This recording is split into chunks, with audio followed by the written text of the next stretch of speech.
So these are all laptop stands. I have a traveling job when we're not in a pandemic, of course, and I worked from a MacBook. And in my brain, when I first got this job, I knew I was going to do a lot of work in hotels. So I thought, why not just work from the laptop at home as opposed to docking it and putting it up to a monitor and all that. So for several years, I used just a laptop stand. And I tried several of them. So recently, we're not traveling anymore because of coronavirus. So I've, been using my 34-inch monitor, and it's pretty great to be docked to a large monitor. But if you don't have a separate monitor, or you want to use a docking station, or just a laptop stand, or if you want to use this as a sidecar to your current setup, I thought I would show the four that I have and let you know what I thought is the best. So for a better part of 2 years, what I used every day was this little guy, and it's kind of a piece of shit. So just that, and then I would use this little bookshelf for my portable second monitor. Something like this, why I max it. It's a little stand, and there's a little portable monitor. You can just plug it in, and it works. So I would set those on that stand, and they usually, they have like a little back thing. It's like when I travel on the road, I would just use the built-in stand, something like that. But when I'm home, I didn't want to rely on that, and so I would just set up on this little bookshelf thing. And I used this one for the longest time. And I would use a 13-inch MacBook, like this. The back tilts up a little bit, and that would put the bottom almost on par with this, and it would be a pretty even screen setup. Now the problem is,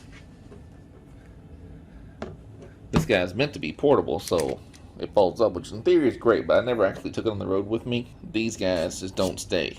You're supposed to tighten this up, but they would always get out of whack, and then the laptop will be wobbling. So let's just say I had my Lenovo and my Maxit together like this. Best friends. So that would work. You can see it would line up essentially with the screen there. But it would get wobbly, so it got pretty tight. Because you see, if you have it like this, just flat in the ground, that screen is way higher, and it kind of offsets it, right? So like, you can see how much higher. And this is a smaller screen. If I had a larger one, it'd be way taller. So there you can see, right, when it's down, it's not as comfortable. It's offsetting to see how much higher that one is than this one. So that led me to buy this one, which was not a very good idea necessarily because it's too high, right?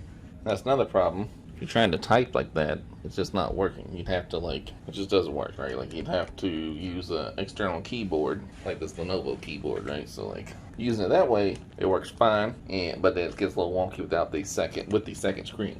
Now, if you're not using a second screen, you're just going to use a laptop, and you do have an external keyboard, then I think this one is pretty great. Or if you're going to, have your laptop as your second screen to your actual external monitor, this is also pretty great. So I got pretty Lenovo crazy for a while. Like I have this laptop that I like. I have a Lenovo Chromebook.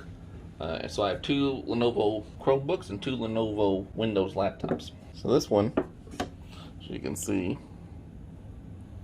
has a little light Lenovo branding, a nice rubber port there. So that one was pretty perfect. Still a little taller there, but it was pretty close. And then also, I've had different portable screens here. And then if you wanted to use it for actually typing, it's still an okay angle.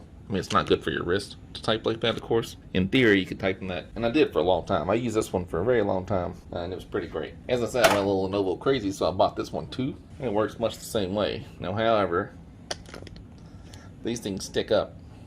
You can put them down, I guess. There's still a lip there to catch it. Yeah, so that's better. If you had it pointing up, it would stab your wrist. This one does have a little secret action, though. Still a little guy pops out. There's a little phone stand. Doesn't do anything, doesn't charge or anything, it just holds your phone up. But that's a neat little attachment, right? For an actual typing angle, this is probably the better one, because you can see how much higher the metal Lenovo one is.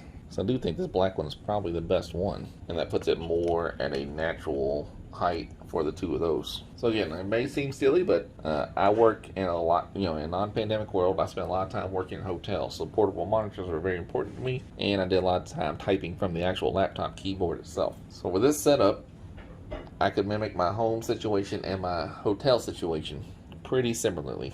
So that just helped me be a little more productive, I thought anyhow, on the road versus home. It wasn't that jarring. Like right now, I haven't traveled hardly any 2020, maybe like one trip early before March, of course. So now I'm working on 34-inch ultra-wide screen, which I like. Now, however, if this ever clears up and we travel again, it's going to be pretty jarring for me to try to go back to work on this setup as opposed to my super cool 34-inch ultrawide. So the point of this is, the little flippy one, it's a piece of shit.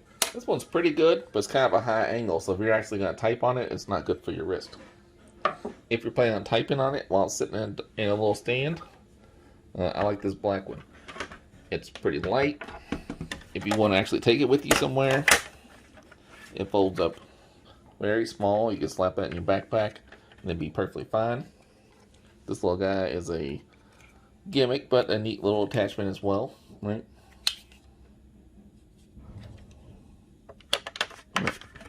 It fits right in there. Nice compact, and has a little handle even. So this little Lenovo stand is the winner. If you're just going to use your laptop by itself without a second screen, although I highly recommend second screens, and you have an external keyboard, this will give you a bunch of this air waterfall one. I don't know what it's called. This little teardrop looking thing. If you have that with an external keyboard, like this guy set up, then that's gonna be better for your neck. You know, you can't type up here like this, but as far, or if you had a standing desk like I do, like this is a standing desk, so that could work without the keyboard, without the external keyboard. But yeah, if you had an external keyboard and that's good. Or if you wanted to have your actual real monitor, like my 34-inch, and this like a little sidecar, then this stand would probably be the best as well. So I would recommend, depending on your use case, either this guy here or this black Lenovo one. This one worked great. My wife uses this one when she's doing her work, and she likes it a lot, and it's a nice quality design. It's thin as well, but it did make my wrist hurt typing on it, because it's kind of a higher angle than this one goes to. Alright, and then of course they can also accommodate a larger keyboard, a larger device, like my 15-inch Chromebook works fine on all these as well. Alright, thanks for checking me out. Again, if you are just working up straight off a laptop, I recommend getting one of these stands. Any of them are pretty good, and this would be my preferred one, of course.